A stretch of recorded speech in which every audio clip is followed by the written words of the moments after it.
नमस्कार, स्वागत आहे तुमचं आपल्या मम्मीज कोल्हापुरी किचन अँड लाईफस्टाईलमध्ये। आज आपण करणार आहोत साबुदाणा वडा। अगदी पुरीसारखा टम्म फुगलेला दह्याच्या चटणीबरोबर, वरून कुरकुरीत लालसर असा भाजलेला, आतून सॉफ्ट असा हा साबुदाणा वडा करायला एकदम सोपा आहे। मी त्याच्यामध्ये ज्या टिप्स सांगितलेल्या आहेत त्या व्यवस्थित तुम्ही जर पाळल्या तर हा साबुदाणा वडा अगदी तेलकट न होता पुरीसारखं फुगेल आणि छान कुरकुरीतही बनेल। त्याच्याबरोबर आपण दह्याची चटणी करायची आहे, तीही अगदी सोपी आहे। साधं मीठ, साखर, तिखट पावडर आणि जिरे पावडर फेटून ह्याच्यामध्ये आपल्याला दह्याची चटणी करायची आहे। साधी सोपी अशी ही साबुदाणा वड्याची ही रेसिपी आपण सुरू करूया। त्यासाठी व्हिडिओ अगदी शेवटपर्यंत बघा। आपण साबुदाणा कसा भिजवतो त्याच्यावर आपला साबुदाणा वड्याची कुरकुरीतपणा अवलंबून आहे। त्यामुळे पहिली टिप अशी आहे की साबुदाणा 2 वाटे घ्यायचे आहेत आणि तो भरपूर पाण्यामध्ये 2-3 वेळा धुवायचा आहे। एक्स्ट्राचं जर स्टार्च निघून गेलं तर साबुदाणा वडा एकदम छान कुरकुरीत होतो आणि तेलामध्ये फुटत नाही आहे। आपण 2-3 वेळा पाणी घालून चोळून अगदी हलक्या हाताने चोळायचं आहे।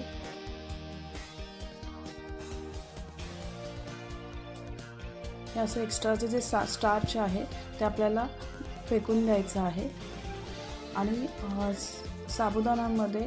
साबुदाणा भिजेल इतपतच आपल्याला पाणी टाकायचं आहे। पाणी वर जर आलं एक्स्ट्राचं तर ते साबुदाण्यामध्ये जाऊन बसेल। जेव्हा आपण तेलात साबुदाणा वडा सोडतो तेव्हा एक्स्ट्राच्या पाण्याची वाफ होते आणि साबुदाणा वडा फुटतो। त्यामुळे पाणी अगदी बेताचं घालायचं आहे, अजिबात ते वर यायला नको।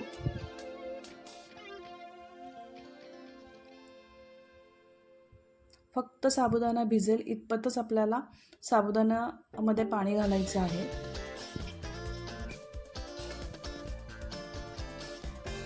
असं दाबून बघायचं, अजिबात पाणी वर येत नाही।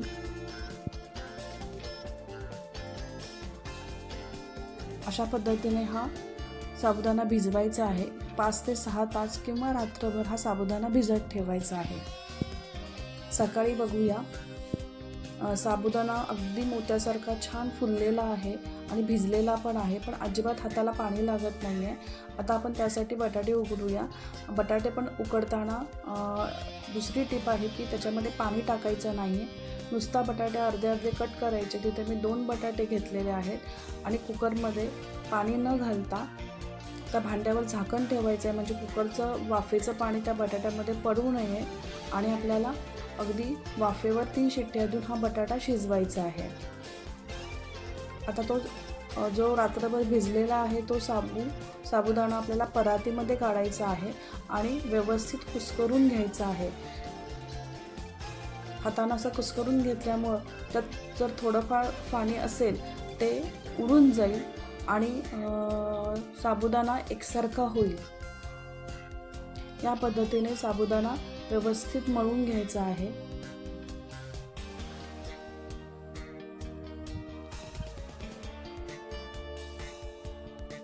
आता आपल्याला ते 2 बटाटे किसून बटाटा टाकायचा आहे।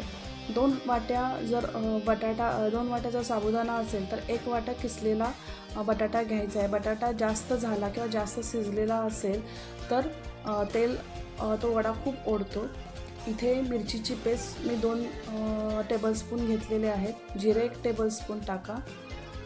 कोथिंबीर पाववाटी टाका। जर उपवासाला चालत नसेल तर टाकू नका। मीठ चवीनुसार, साखर चवीनुसार। साखरेमुळे कलरही छान येतो, टेस्ट पण चांगली येते। इथे आलं 2 इंच आपल्याला किसून घ्यायचं आहे। हे आल्याचं प्रमाण तुम्ही तुमच्या आवडीनुसार कमी जास्त करू शकता।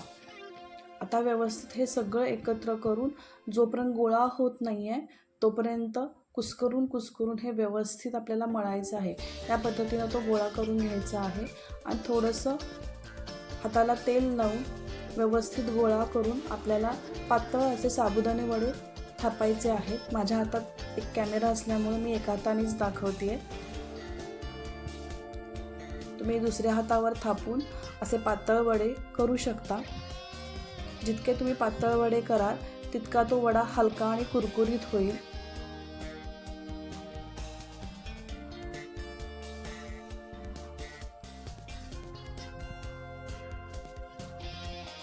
या पद्धतीने पातळ असे वडे थापायचे आहेत. त्यातले मी निम्म मिश्रण घेऊन हे वडे थापलेले आहेत. आता आपण तळूया. साबुदाणा आपण कसा तळतो त्याच्यावर त्याचा कुरकुरीतपणा अवलंबून आहे. त्यामुळे तेल इथे गरम करत ठेवायचं आहे. थोडंसं मिश्रण टाकून तेल तापले की बघायचं आहे. तेल चांगलं कडकडीत तापल्यानंतर आपल्याला हे साबुदाणे वडे सोडायचे आहेत. गॅस मोठा ठेवायचा आहे.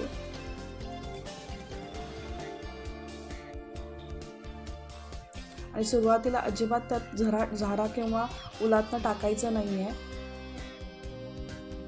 जोपर्यंत बुडबुडे मोठ्याने येत आहेत तोपर्यंत हात लावायचा नाही. बुडबुड्यांचं प्रमाण कमी झाल्यावर मीडियम गॅस ठेवायचा आहे.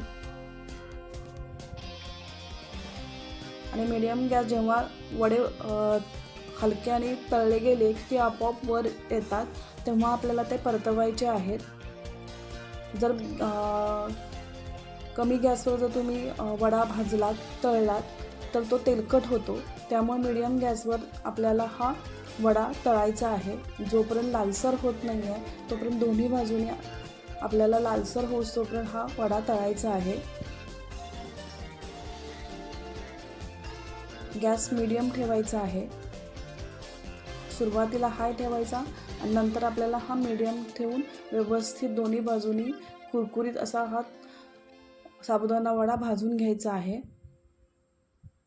आता आपला हा वडा झालेला आहे. आपण हा काढून घेऊया. तो अजिबात तेलकट होत नाही आहे. बाकीचे हे वडे आपल्याला याच पद्धतीनं तळून घ्यायचे आहेत.